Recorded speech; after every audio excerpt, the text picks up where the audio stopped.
Olá, amigos!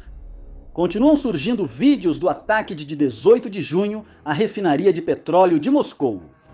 De alguns ângulos notáveis, como o deste moscovita que registrou de seu apartamento o voo tranquilo de um dos mosquitos AN-196 Liuti, que se aproxima voando baixo entre os prédios até seu alvo.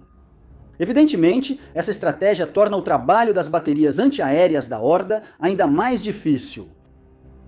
Ainda assim, o ancião que vive no porão do Kremlin parabenizou o trabalho das defesas da cidade durante o ataque. Se esse foi o melhor deles, coisas interessantes aguardam a capital de Mordor. E falando em coisas interessantes que estão por vir para a Horda, neste registro, vemos como os defensores deixaram cair um presente no reduto onde vários invasores estão refugiados. O presente é uma granada de termita, provavelmente enviada para evitar que passem frio enquanto esperam o mosquito designado. Este é um sinal luminoso, pois indica claramente que os ucranianos sabem exatamente onde essa posição está localizada. Então seria conveniente para a saúde de Ivan que ele arrumasse suas coisas e procurasse outro lugar para se refugiar. Na frente sul, uma equipe ucraniana de um canhão sem recuo SPG-9 atingiu acidentalmente uma linha elétrica durante os combates no Oblast de Kherson, produzindo um enorme arco elétrico em um espetáculo bastante impressionante de plasma e fumaça. Provavelmente, o projétil do SPG-9 viajava em alta velocidade quando atingiu fisicamente um dos cabos da linha elétrica, ao criar uma ponte entre o condutor energizado e a terra, ou entre as duas fases, caso fosse uma linha trifásica. É surpreendente que as linhas ainda estivessem energizadas. Isso foi bastante inesperado. Neste registro, vemos uma munição vagante RAM-2X, da Diretoria Principal de Inteligência da Ucrânia, atingindo um transporte de infantaria BTR-82 da Horda, cujo motorista está caminhando logo à frente. Devo dizer que a qualidade da imagem é excelente, como tem sido a norma ultimamente. O RAM-2X é uma munição vagante de design ucraniano com configuração de asa em NX, otimizada para operações de longo alcance e altamente resistente à guerra eletrônica dos invasores. Foi implantada em várias regiões para atacar alvos de alto valor, como sistemas de defesa aérea russos ou de artilharia. Agora, sem tantos alvos assim, eles focam nos poucos blindados Z que ousam sair ao campo aberto. Aire livre. Enquanto isso, um orc de assalto faz uma ofensiva vertical para conquistar um pinheiro ucraniano rebelde e instala uma bandeira soviética no topo. No entanto, um galho traiçoeiro desaba, enviando o pano e seu portador de volta ao chão. Poderíamos dizer que, neste caso, a ofensiva foi detida apenas pela força da gravidade, sem a necessidade da participação dos mosquitos mutantes. Perdemos um salto ornamental colorido no vazio, fica para a próxima vez. Na frente sul, a campanha de ataques de médio alcance está gerando novos resultados, como pode ser visto em fotos de satélite publicadas em 25 de junho, que revelam um enorme engarrafamento de trânsito que se estende por mais de 10 quilômetros no lado da Crimeia da Ponte de Kerch, com aproximadamente 1.500 veículos fazendo fila para sair da península. As imagens capturadas pela Planet Labs em 24 de junho mostram uma fila densa de carros que começa no posto de controle antes da ponte e se estende profundamente no distrito de Kerch, chegando até a vila de Ivanivka. Este território, distrito de Kerch, chegando até a vila de Ivanivka. Isso confirma a migração em massa de invasores da Crimeia para o continente, causada pelas crescentes dificuldades logísticas que afetam os civis. Aqueles que poderiam ficar presos definitivamente na península. As autoridades proibiram a venda de combustível para civis, reservando-o apenas para unidades militares e do governo. Além disso, há frequentes apagões elétricos e o risco constante de ataques de drones e mísseis de cruzeiro dos defensores. A ponte de Kerch é a única via pela qual os civis ainda podem sair com relativa liberdade da península, mas se ela for destruída por um ataque, isso significaria que eles ficariam presos e só poderiam ser evacuados por via aérea. A situação com o combustível é tão grave que as estradas da região de Alushta ficam assim, totalmente vazias, porque as pessoas preferem usar o mínimo possível seus veículos. Na frente de sanções, na última terça-feira, uma equipe de abordagem da Marinha Francesa interceptou o petroleiro Deliver no mar Mediterrâneo enquanto ele transitava em frente à costa da Sicília. A embarcação, vinda do porto russo de Primorsk, navegava sob bandeira camaronesa, um registro que as autoridades francesas suspeitavam ser fraudulento. Conforme o artigo 110 da Convenção da ONU sobre o Direito do Mar, autoriza a abordagem em alto mar quando houver suspeita. A suspeita de uso de bandeira falsa por uma embarcação. Um helicóptero da Marinha pairou sobre o convés do petroleiro para a equipe tática descer. A bordo, inspetores examinaram documentação, equipamentos de comunicação e registros de navegação, identificando irregularidades na bandeira e redirecionando a embarcação para um porto sob controle judicial francês. A operação contou com o apoio da Marinha Real Britânica, que forneceu informações críticas. Esta é a quinta intervenção desse tipo realizada pela França desde setembro de 2025 contra embarcações suspeitas de integrar a frota fantasma de Putler. Cada vez mais desses navios são apreendidos em alto mar, limitando as opções da horda para lucrar com a venda de petróleo sancionado. Na frente logística, o governo dos Países Baixos se comprometeu a financiar a produção e entrega de 700 mísseis de cruzeiro Ruta Block, fabricados pela empresa neerlandesa de defesa Destinus. O pacote, avaliado pela província em aproximadamente 250 milhões de euros, foi informado pelo meio de comunicação neerlandês NRC em 24 de junho de 2026. O ministro da Defesa ucraniano, Mikhail Fedorov, visitou as instalações da Destinus junto com o ministro da Defesa neerlandês em 17 de junho, onde descreveram o sistema Ruta como parte da estratégia ucraniana de ataque imediato, direcionada contra a logística, as linhas de suprimento e a infraestrutura militar dos invasores localizadas atrás das linhas de frente. O Ruta Block 2 representa um salto significativo na tecnologia de mísseis de cruzeiro de design europeu, já que possui um alcance superior a 700 quilômetros. Isso permite que ele alcance alvos além de Moscou com uma ogiva de alto explosivo de 250 quilos, otimizada para destruir alvos protegidos de alto valor. O míssil voa abaixo em direção ao alvo, seguindo o terreno para atravessar as defesas aéreas em camadas de Ivan. Para atingir o alvo, ele usa buscador terminal eletroóptico e infravermelho, com reconhecimento assistido por IA, operando sem sinal de satélite e sob forte interferência eletrônica. Para aumentar a sobrevivência, o sistema tem seção transversal de radar reduzida para dificultar a detecção. Essas características posicionam o Ruta Bloco II como um complemento rentável e escalável para sistemas ocidentais mais caros, como o complexo franco-britânico Storm Shadow Scalp, ou aos ATA-CMS americanos, dando à Ucrânia mais independência operacional, já que o sistema é totalmente fabricado na Europa.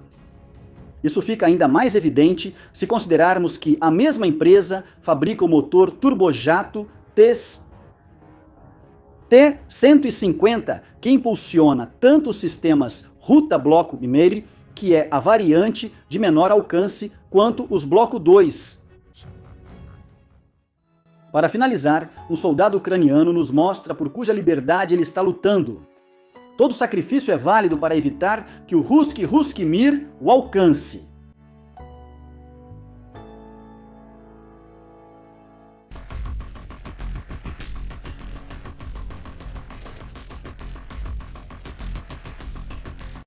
Olá, amigos! Um defensor da 25ª Brigada Aerotransportada do 7º Corpo de Assalto Aéreo escoltava um drone logístico levando suprimentos para sua posição quando percebeu que estavam sendo perseguidos por um drone de ataque dos invasores à espreita. Com uma coragem incrível, ele vai ao encontro e consegue derrubá-lo com um tiro certeiro a curta distância. Notável pontaria e coragem, mas foi uma decisão muito arriscada. Fico feliz que tudo tenha dado certo. Enquanto isso, em 25 de junho, as defesas aéreas de Kiev conseguiram interceptar vários mísseis balísticos Iskander-M lançados pela Horda contra a capital. Vocês lembram? Aqueles que os russófilos diziam que eram imparáveis. Este registro, que mostra 2 mísseis Patriot PAC-3 da 96ª Brigada Antiaérea interceptando 2 mísseis de Ivan, foi compartilhado pelo Comando Central de Defesa Aérea da Ucrânia.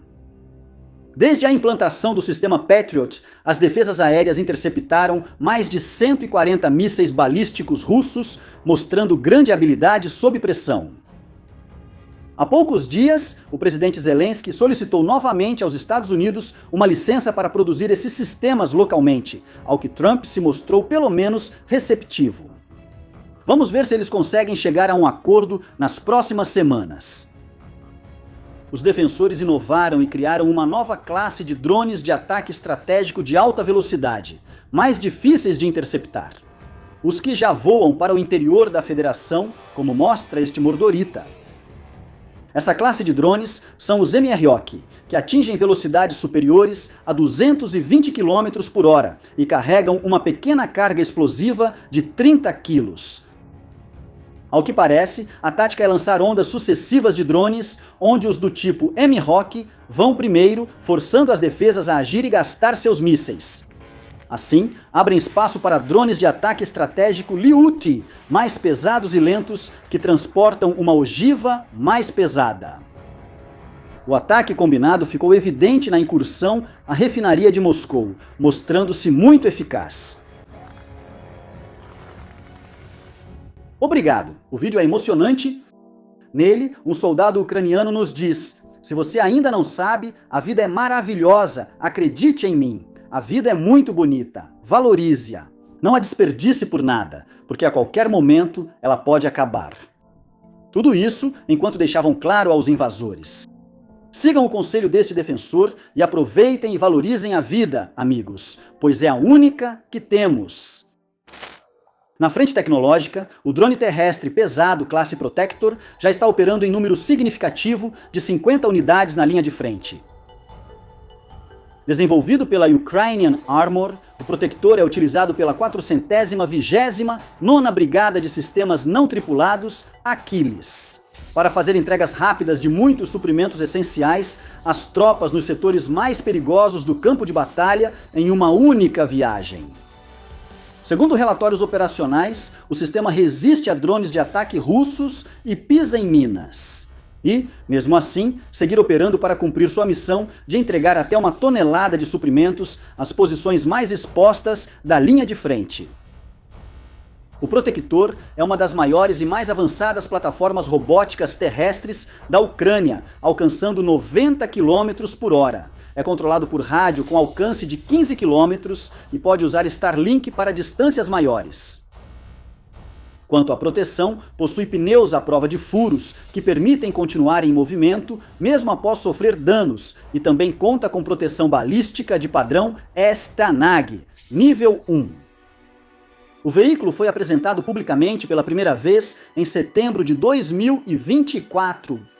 Foi oficialmente autorizado para o serviço pelo Ministério da Defesa da Ucrânia em junho de 2025 e entrou em produção em série e uso na linha de frente em 2026. Embora tenha sido projetado principalmente como um veículo logístico pesado, o Protector está evoluindo rapidamente. E, em novembro de 2025, a Ukrainian Armor completou com sucesso testes de fogo real, integrando uma estação de armas controlada remotamente, tipo Tabria 12,7 que monta uma metralhadora pesada, Browning M2 de 12,7 com controle de tiro digital. O sistema pode atacar alvos terrestres, pessoal, veículos blindados e ameaças aéreas como drones ou helicópteros, tornando a plataforma logística um potencial recurso de combate na linha de frente.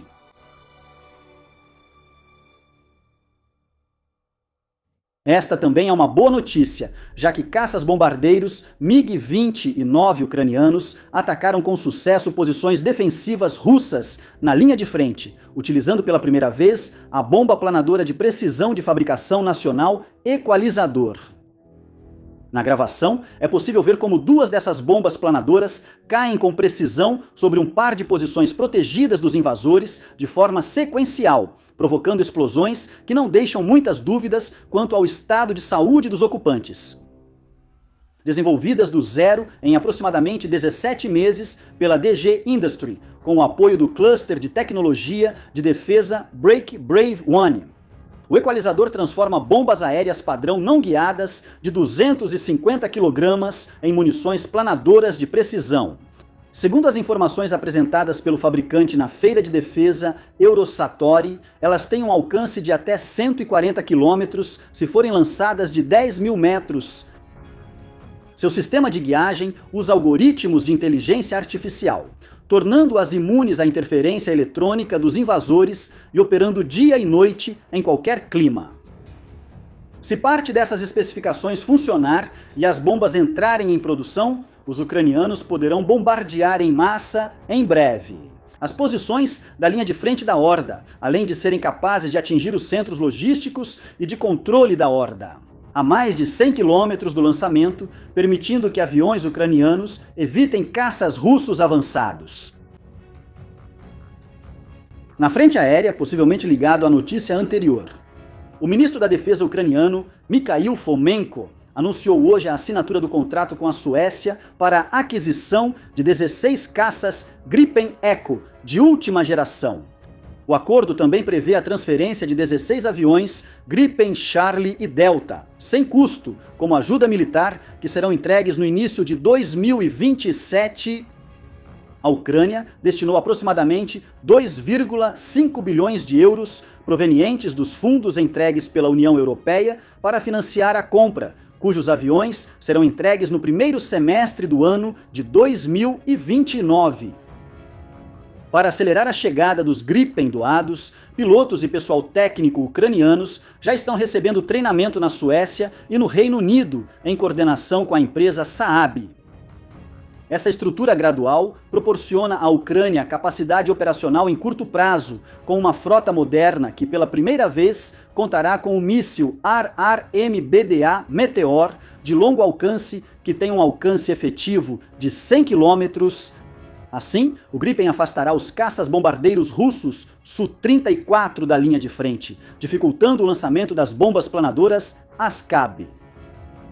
Essas capacidades atendem às necessidades urgentes da Ucrânia: proteger cidades e infraestrutura crítica de bombardeios aéreos, combater os ataques maciços com drones e mísseis de cruzeiro e apoiar forças terrestres com ataques precisos. Além disso, é ótimo que a Ucrânia finalmente vá contar com um avião projetado especificamente para lutar contra os mordoritas. No próximo vídeo, prometo trazer uma atualização da campanha sobre sanções estratégicas à indústria petrolífera dos invasores, onde há novidades interessantes. Por fim, um vídeo do 1º Batalhão Médico Independente mostrando um de seus veículos blindados de evacuação médica MOI. Aquele que está equipado com uma cápsula blindada para transportar da maneira mais rápida possível defensores feridos, das posições da linha de frente até as estações de atendimento de emergência na retaguarda.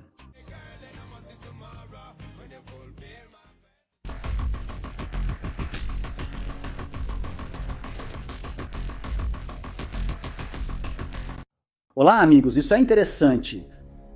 Os defensores começaram a instalar nos corredores de trânsito dos drones Shahed da Horda, containers especiais com estações de armas equipadas com metralhadoras pesadas.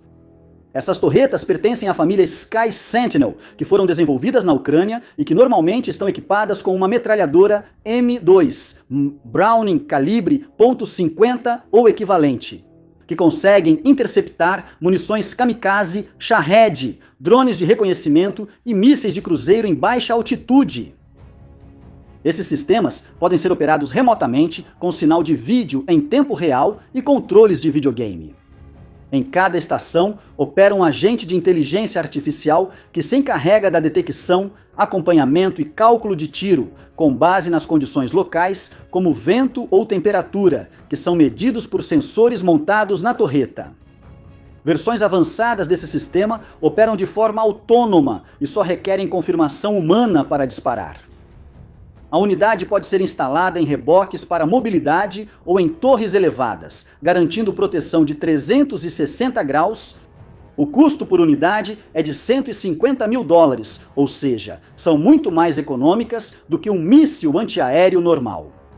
Segundo os fabricantes, uma cidade ou área estratégica pode ser protegida com entre 10 e 30 sistemas desse tipo. É importante destacar que os engenheiros da empresa fabricante garantiram que o sistema de controle autônomo é capaz de diferenciar entre ameaças reais e aves, mesmo em condições de combate intenso. Enquanto isso, os drones Hornet dos defensores continuam atacando os caminhões logísticos dos invasores na frente sul, cujo motorista, sem dúvida, gostaria de ter contado com uma torreta Z para protegê-lo. No dia 30 de junho, operadores da 81ª Brigada Aeromóvel do 7º Corpo de Assalto Aéreo destruíram 2 tanques invasores e um depósito de munições inimigo no setor de Sloviansk ou Vlastedonetsk. Os ataques miraram forças mordoritas, tentando recuperar equipamentos após tentativas fracassadas de assaltos mecanizados na região. No início de junho de 2026, unidades da 81ª Brigada pertencente ao 7º Corpo repeliram um assalto mecanizado russo que durou 2 dias, no qual participaram tanques, veículos de combate de infantaria, motocicletas e dezenas de tropas de assalto. As forças russas tentaram várias vezes retomar terreno rumo a Sloviansk com ofensivas de motos e blindados. Quando esses assaltos estagnam ou fracassam, as unidades sobreviventes costumam consolidar posições, evacuar equipamentos danificados ou reabastecer as posições avançadas. Os combates de 30 de junho foram uma contraofensiva, aproveitando que Ivan tinha muitos trabalhando na recuperação de equipamentos, o que causou confusão em suas linhas durante o ataque.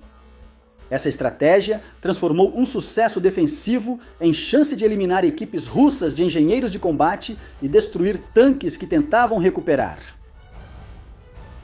Com certeza, 1º de julho é comemorado o Dia das Unidades Especiais da Direção de Inteligência de Defesa da Ucrânia, para homenagear seus operadores de elite que têm atuado na linha de frente do conflito desde o primeiro dia da invasão Z em 2022. Desde a defesa desesperada de Kiev e a resistência heróica em Mariupol, até a execução de missões de alto impacto nas regiões do Mar Negro, Zaporizhia e Sumy. Esses guerreiros executam ataques precisos, coletam inteligência vital e interrompem operações inimigas decisivamente. Essas unidades especiais tornaram-se uma das vantagens assimétricas mais eficazes da Ucrânia. Suas equipes são compostas por operadores altamente treinados, especializados em reconhecimento, sabotagem, incursões de ação direta, resgate de reféns e uso inovador de sistemas avançados não tripulados. Seu trabalho une técnicas tradicionais de operações especiais e tecnologia de ponta, permitindo ataques em território inimigo e neutralização de alvos russos de alto valor com mínima presença, evitando detecção. Por exemplo, em 29 de junho, a Unidade Especial Artan realizou uma emboscada bem-sucedida, na qual eliminou um grupo de elite russo de sabotagem e reconhecimento perto de Stepnohirsk, na região de Zaporizhia. A unidade previu a infiltração inimiga, usando o clima e a forte interferência eletrônica gerada pela Horda para impedir voos dos drones de reconhecimento.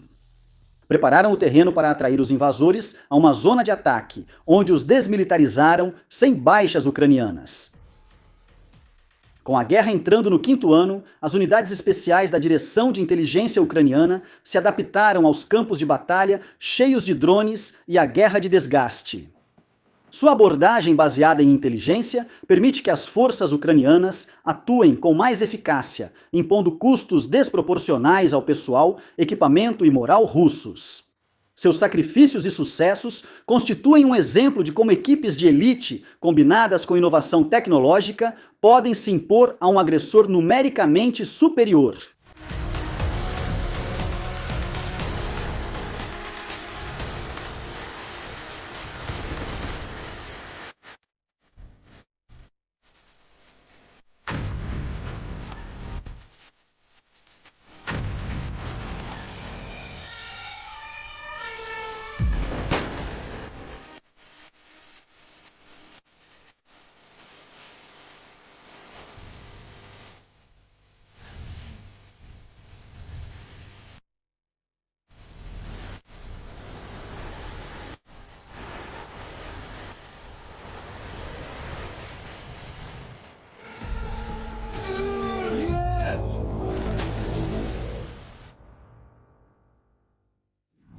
Defensores na linha de frente de Liman relataram que junho foi muito quente, o que também pode ser confirmado pelos invasores do vídeo, pois sofreram várias despotinizações. Continua sendo um dos setores mais ativos e desgastantes para a infantaria em toda a frente russo-ucraniana. As forças invasoras seguiram com ofensivas frequentes e tentativas de infiltração em Liman e arredores, usando pequenos grupos que avançam pelo terreno arborizado para se aproximar das posições ucranianas. Essas táticas buscam aproveitar o terreno complexo para se esconder dos olhos atentos dos defensores, enquanto tentam encontrar e destruir as posições defensivas ucranianas, uma por uma. Os defensores reagem com reconhecimento regular, ataques coordenados de drones e artilharia. A infantaria só entra em combate se tudo o anterior falhar, o que não é muito comum, já que a maioria dos grupos de assalto Z são neutralizados muito antes de se aproximarem das posições avançadas. O batalhão Signum, que faz parte da 59ª Brigada de Assalto, desempenha um papel central na defesa desta área. Segundo o relatório de 1º de julho, operadores de sistemas não tripulados do Signum infligiram 137 baixas definitivas à horda invasora, às quais se somaram outros 70 feridos apenas durante o mês de junho. Isso é notável porque o setor de Liman se caracteriza por densas florestas mistas, com árvores altas e arbustos densos, misturados com áreas abertas, o que cria um dos ambientes mais exigentes para a guerra com drones. As copas espessas das árvores, os galhos baixos, as trepadeiras e o terreno irregular restringem severamente a visibilidade. Por isso, os drones convencionais, controlados por rádio, enfrentam vários problemas, já que suas hélices são extremamente vulneráveis, mesmo a colisões menores com a vegetação, que podem destruir instantaneamente as pás, desbalancear os motores e causar falhas catastróficas. A vegetação densa atenua sinais de rádio, diminuindo o alcance do controle e a qualidade do vídeo. Além disso, Ivan usa forte interferência eletrônica para proteger suas tropas, dificultando as operações. Signum foi pioneira no uso extensivo de mosquitos controlados por fibra óptica que proporcionam latência quase nula, imagens em tempo real de alta resolução e imunidade total a interferências. Vantagens cruciais em terrenos disputados e com vegetação densa, onde os enlaces de dados falhariam. Os resultados relatados e os registros demonstram a habilidade excepcional dos operadores da unidade. Aqueles que conseguem voar entre vãos estreitos dos troncos e galhos das árvores em várias altitudes e velocidades, mantendo o voo estável ao desviar dos obstáculos. O que exige ajustes em frações de segundo, baseados na transmissão de vídeo ao vivo. Como sempre, é notável a quantidade de idosos que se vê operando nas forças de assalto dos invasores, que além de terem problemas de mobilidade, ainda precisam lidar com as dificuldades de avançar por um terreno irregular que atrapalha a marcha. Notei também que a carga de combate dos mosquitos parece mais potente, pois em vários impactos as explosões não condizem com o peso da ogiva transportada. Do ponto de vista dos mordoritas, operar na floresta também é um desafio, porque é difícil determinar a posição do mosquito pelos ecos que são gerados nas árvores. Por isso, em vários dos encontros do terceiro tipo, vemos como os visitantes ilegais ou estão olhando para outro lado, ou simplesmente não perceberam o que está vindo em sua direção. Lutar nesses ambientes já é difícil e fica cada vez mais desafiador. Bom, tudo isso para chegar a Kiev em 3 dias. Engenheiros da Ukrainian Armor aderem à tendência viral deste verão e lançam o drone terrestre Protector. Honestamente, não sei se ela é da engenharia ou marketing, mas não creio que haverá reclamações da comunidade Parabellum.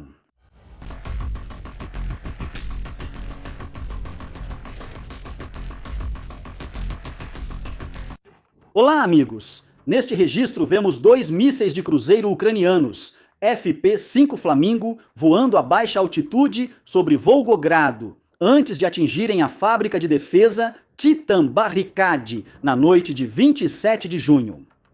Esta fábrica é especializada na produção de lançadores autopropulsados e veículos de carga para o sistema de mísseis balísticos táticos Iskander-M, assim como lançadores e equipamentos de apoio terrestre para os mísseis balísticos intercontinentais ICBM, Topol-M e IARS, e componentes para obuseiros pesados de artilharia EMSTA-B e EMSTA-S. Isso a torna um alvo prioritário para os defensores, já que inutilizá-la permitirá diminuir a capacidade de Mordor de realizar ataques de precisão e de longo alcance. Relatos apontam que forças ucranianas lançaram 5 mísseis Flamingo, sendo que ao menos 3 atingiram diretamente as oficinas da fábrica. Imagens de satélite divulgadas em 1º de julho mostram danos estruturais graves em pelo menos 2 prédios da área produtiva da fábrica. O Flamingo transporta uma ogiva de 1.000 quilos, então os danos nos delicados aparelhos de precisão usados na fabricação de veículos especializados devem ser grandes. Algo interessante é que os defensores informaram que o ataque se deveu em grande parte a uma reportagem do canal regional russo GTRK. A Volgograd TV, que em 21 de junho exibiu uma reportagem sobre o trabalho da fábrica, permitiu aos defensores conhecer muitos detalhes interessantes sobre as atividades da empresa. Nota-se que os ucranianos gostaram da reportagem, pois visitaram a fábrica por meio de seus flamingos. Enquanto isso, os jornalistas do canal desenvolveram uma súbita alergia às janelas de prédios altos. Também na frente das sanções estratégicas. Em 26 de junho, as forças ucranianas realizaram um ataque de longo alcance contra o primeiro nó de comunicações, Rubin, também conhecido como Centro de Comunicações Espaciais, parte do 14º Centro Principal de Comunicações, subordinado ao Estado-Maior-Geral das Forças Armadas Z, localizado próximo ao assentamento de Belomut, na região de Moscou. Esta instalação é um dos mais modernos nós de comunicações via satélite da Rússia e fornecia comunicações seguras aos comandos civis e militares. Segundo o Estado-Maior-Geral da Ucrânia, o ataque danificou o prédio técnico principal, o conjunto de antenas e uma torre de comunicações digitais. Este é o 4º ataque a infraestruturas estratégicas russas de comunicações via satélite nos últimos meses. Evidentemente, o objetivo dos defensores é degradar a capacidade de comando, controle e comunicações dos invasores, ou, em outras palavras, o Ivan vai ter o serviço de Wi-Fi de longa distância cortado muito em breve. No mesmo contexto, os operadores do 1º Centro da 412ª Brigada Nêmesis e da 413ª Brigada Raid realizaram um ataque aéreo de precisão combinado durante a noite, na noite de 1º para 2 de julho, contra a refinaria de petróleo Lukoil Nizhny Novgorod, em Stovo, Oblast de Nizhny Novgorod. Mais de 30 drones participaram da incursão, alguns vistos por uma testemunha local em formação. O ataque atingiu a unidade de processamento primário de petróleo bruto AVT-6 da planta, provocando um incêndio de grandes proporções, com chamas e densas colunas de fumaça preta visíveis de toda a área ao redor. A refinaria de Stovo é uma das maiores da Rússia, com capacidade para processar cerca de 17 milhões de toneladas de petróleo bruto por ano. É a 4ª maior refinaria do país em capacidade total e a 2ª maior produtora de gasolina. O complexo produz uma ampla variedade de derivados de petróleo, incluindo gasolina, diesel e outros produtos refinados do petróleo bruto. A refinaria Stovo processa milhões de toneladas. A refinaria tem grande capacidade de processamento de toneladas, atendendo tanto à população civil quanto ao aparato militar da Horda. Esta refinaria é a principal fornecedora de combustíveis para a região de Moscou. Este é o 4º ataque ucraniano à planta desde 2025. No ataque realizado em 20 de maio deste ano, os drones conseguiram danificar a mesma unidade AVT-6, além de provocar um incêndio nas instalações. Enquanto no ataque de 24 de junho, danificaram a unidade de destilação AVT-5, provocando uma suspensão temporária das operações de toda a planta. As ofensivas têm consequências visíveis, como mostram gravações de longas filas em um posto de gasolina de Sabaikalsky Krai, aguardando abastecimento. O surpreendente é que essa localidade fica a 5.000 quilômetros da frente ucraniana, o que sugere que as sanções estão funcionando muito bem. Uma notícia curta, porque os milbloggers Ze Voivoda e Fighter Bomber informaram sobre a perda de um helicóptero de ataque, Kamov K-50, e 2 Alligator dos invasores em 2 de julho, em circunstâncias que permanecem sem esclarecimento oficial, mas soube-se extraoficialmente que um dos pilotos faleceu, pois o sistema de ejeção não funcionou. O K-52 é um dos poucos helicópteros do mundo com sistema de ejeção, que é extremamente complexo, por isso, uma falha indica problemas sérios na manutenção da aeronave. Agora, veremos algumas más notícias, já que durante a madrugada do dia 2 de julho, as forças russas realizaram um dos maiores ataques combinados com drones e mísseis contra a capital ucraniana, utilizando praticamente todas as armas do seu arsenal, desde drones Shahed, mísseis de cruzeiro, além de mísseis balísticos Zircon e Iskander, tudo exceto o tão alardeado míssil Oreshnik. Os sistemas de defesa aérea de Kiev conseguiram interceptar a maioria dos aproximadamente 496 drones de ataque de longo alcance e 74 mísseis balísticos lançados contra a capital e outras regiões. No entanto, dezenas de mísseis atingiram bairros residenciais, infraestrutura crítica e instalações civis em vários distritos, causando destruição generalizada, incêndios e inúmeras vítimas civis. Os últimos dados oficiais confirmam ao menos 22 mortos e cerca de 90 feridos, incluindo crianças e equipes de emergência. Um prédio residencial de 9 andares no distrito de Vernitsky ficou parcialmente destruído e as operações de busca e resgate das vítimas continuam. Foram registrados danos em mais de 30 locais da cidade, afetando blocos de apartamentos, uma estação de ambulâncias, infraestrutura de energia, serviços de internet, um instituto científico e prédios comerciais. Claro, a porta-voz do Ministério das Relações Exteriores da Rússia, Maria Zakharova, afirmou que os prédios atacados durante a noite eram usados pelo regime de Kiev para matar civis. Por isso, justificou a operação como ataque a alvos militares estratégicos. Segundo os invasores, as instalações eram usadas pelo governo ucraniano para oprimir a população.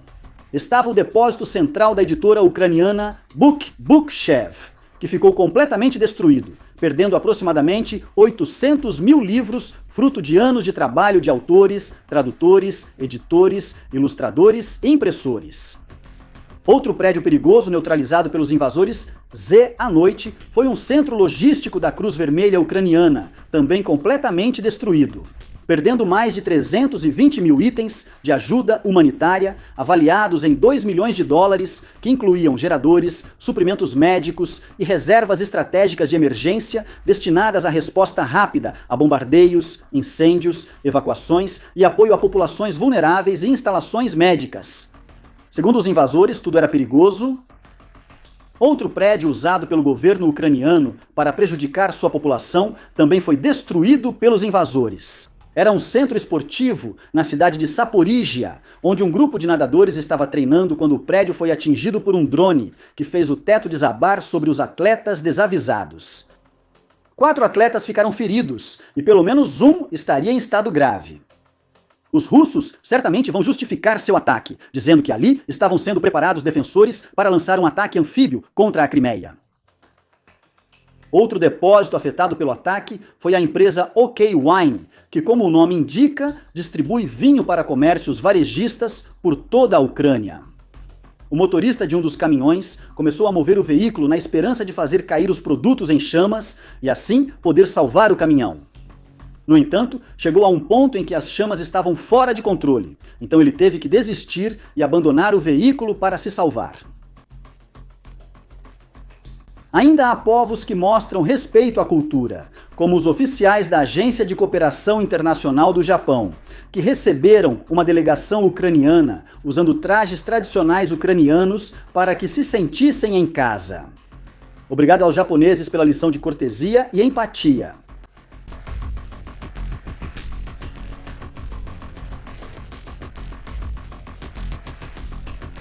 Olá, amigos! Acidentes podem ocorrer até com sistemas robóticos avançados, como mostra este drone terrestre ucraniano preso em uma posição exposta. Ainda bem que pelo mesmo caminho passava um de seus colegas cibernéticos, que então lhe deu a assistência necessária para voltar ao trabalho e entregar os suprimentos que seus camaradas humanos precisam nas posições avançadas. Um caça-bombardeiro ucraniano lançou uma bomba planadora de precisão contra um centro de comando e controle instalado por invasores em um bunker subterrâneo. A munição conseguiu penetrar a cobertura para executar uma rápida reforma e melhorar a ventilação das instalações. Se me perguntarem, faltou uma segunda munição para o outro extremo do centro de comando, mas risadas não faltaram. Os soldados da 128ª Brigada de Assalto de Montanha não precisam de nada muito avançado para ter um bom dia. Eles apenas colocam a vara de pescar no drone e saem para capturar nada menos que 10 drones de reconhecimento Mavic Z, enrolando suas hélices com a linha, a qual amarraram um peso para aumentar sua eficácia. Com essa pesca milagrosa abundante, os montanheses da 128ª Brigada impedem que a Horda possa realizar reconhecimentos livremente no campo de batalha. Cada abutre russo abatido significa menos vigilância aérea e mais liberdade para os defensores, tudo com um simples bastão e corda. Isso é surpreendente, mas não pelo que vocês pensam. Os mosquitos da 414ª Brigada realizam a despotinização de um sistema antiaéreo Tor-M2 dos invasores na linha de frente de Saporígia, que transitava de maneira muito imprudente em plena luz do dia. Até aqui, um dia normal de trabalho. O que me surpreende é que Ivan ainda tenha baterias antiaéreas operacionais nesta frente. Esses sistemas são como ímãs para os mosquitos, e já a essa altura eu esperava vê-los apenas dentro de Mordor, não nas partes mais expostas da linha de frente. Enfim, mais um que morde a poeira. Ivan está cada vez mais nervoso, e um sintoma disso é o exercício de simulação militar que oficiais do Estado-Maior russo desenvolveram para recriar explicitamente possíveis operações terrestres ucranianas na península da Crimeia. O exercício, denominado Despertar da Crimeia, reuniu oficiais da reserva e aposentados das Forças Armadas Z para ensaiar respostas defensivas contra uma força azul que operava já a partir do setor de Odessa e dos acessos noroeste do Mar Negro. Segundo as informações publicadas pelo Blogger Z do Insider, os oficiais que atuavam como Força Azul se concentraram no uso de táticas de guerra híbrida, incluindo o uso extensivo de drones para reconhecimento e ataques, uso de armas de precisão de longo alcance, sistemas de reconhecimento avançados e enxames de lanchas rápidas de assalto operando em alta velocidade. Enquanto isso, os oficiais do lado vermelho adotaram uma postura reativa e defensiva, já que sua missão era proteger áreas-chave da península como Sebastopol, o norte e o leste da Crimeia e o Estreito de Kerch. Analistas militares interpretam o exercício como um reflexo da genuína preocupação dos invasores em relação à capacidade dos ucranianos de retomar a península. O governo da Crimeia, responsável pela península, informou que as tropas russas estão imobilizadas por falta de combustível. Isso não significa que essas incursões possam capturar áreas da península, mas sim destruir ou atacar alvos estratégicos, como pontes, aeródromos e depósitos logísticos. O corpo do exército Azov está preparando algo. E eles mesmos nos avisaram para nos prepararmos para a Operação Inferno. Junto ao aviso, divulgaram um vídeo onde um mosquito de ataque de médio alcance Hornet cumprimenta o maquinista de uma locomotiva dos invasores, pintada com o clássico azul claro dos trens soviéticos, o que pode indicar que a nova campanha de ataques focará nas redes ferroviárias de Ivan. No final do vídeo, aparece a palavra em breve, Então a mensagem para mim ficou clara. As desmilitarizações dos trens da Horda já estão em andamento. A operação foca em uma fraqueza estratégica da Horda. Sua rede ferroviária, ainda muito dependente de material rodante soviético obsoleto, é vulnerável e difícil de substituir. Certamente em breve começaremos a ver locomotivas a vapor nos trilhos de Mordor. Esperem, eles já estão usando. Isso, sem dúvida, estava totalmente previsto no plano do ancião do bunker. Turista africano a serviço da Horda invasora tem seu primeiro e talvez último contato com a amorosa fauna local de mosquitos, guerreiros das estepes ucranianas, ao qual ele tenta enganar mostrando algumas de suas danças tradicionais. Mas a verdade é que o mosquito não parece estar muito interessado no intercâmbio cultural oferecido pelo viajante das distantes terras africanas. Por isso, acaba recebendo o beijo de Putin prometido a todos os visitantes ilegais. Vamos ver. O invasor estava sem calças. Puxa, legalidade. Vamos ver, esperem. O invasor não estava de calças. Nossa! Que para os russos não importavam seus voluntários estrangeiros, que não dessem calças para eles, já é demais. Há alguns dias aconteceram dois fatos muito interessantes em relação à Bielorrússia.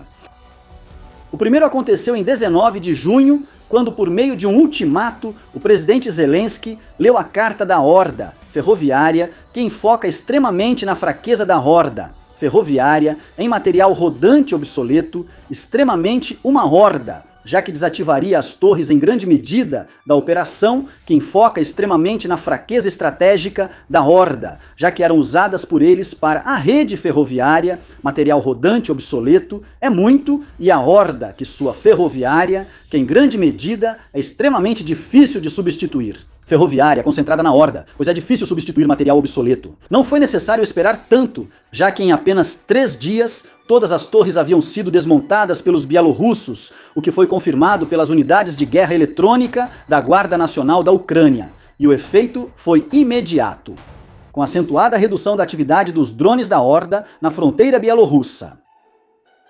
Lukashenko pode ser um ditador, mas não é tolo, pois evitou que Belarus se envolvesse diretamente na guerra, mesmo sob pressão constante da Rússia por 4 anos.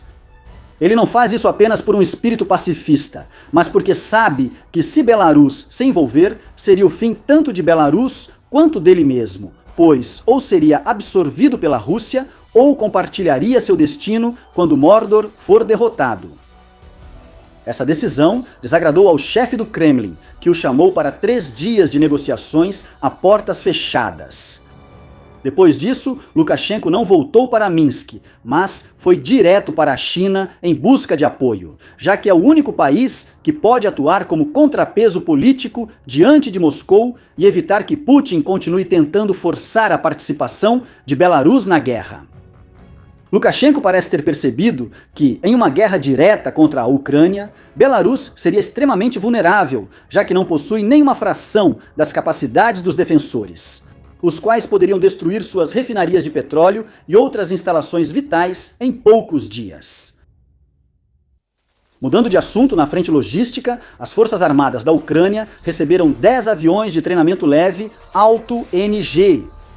O ministro da Defesa, Mikhail Fedorov, anunciou isso em 25 de junho.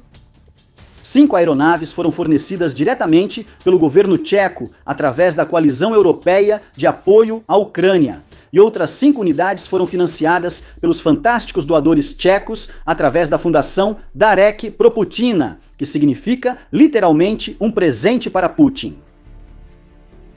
Esses modernos aviões de treinamento biposto são fabricados pela empresa tcheca DirectFly. E seu design prioriza grande manobrabilidade, baixo custo de manutenção e excelente desempenho em pistas curtas, o que o torna ideal para o treinamento de voo inicial e intermediário para os cadetes que precisam desenvolver suas habilidades básicas e avançadas de pilotagem, navegação, procedimentos de decolagem e pouso e aproximação por instrumentos. Essa capacidade de formar seus novos pilotos dentro do país reduz drasticamente o custo das horas de voo iniciais, otimiza os escassos recursos da Força Aérea e reduz a dependência de programas de treinamento estrangeiros, que às vezes simplesmente não têm vagas suficientes para os cadetes ucranianos. Os tchecos novamente marcam presença com uma grande contribuição para a causa.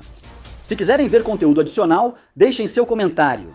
De Bosque vai explodir de novo. Convido vocês a visitarem nossos 2 novos canais, onde apresentamos informações sobre a guerra em um formato diferente. Não deixem de conferir. Visitem nosso Patreon para acessar vários vídeos e documentários sem censura por apenas $1. Deixem seu like e inscrevam-se no canal. Não esqueça de curtir e se inscrever no canal.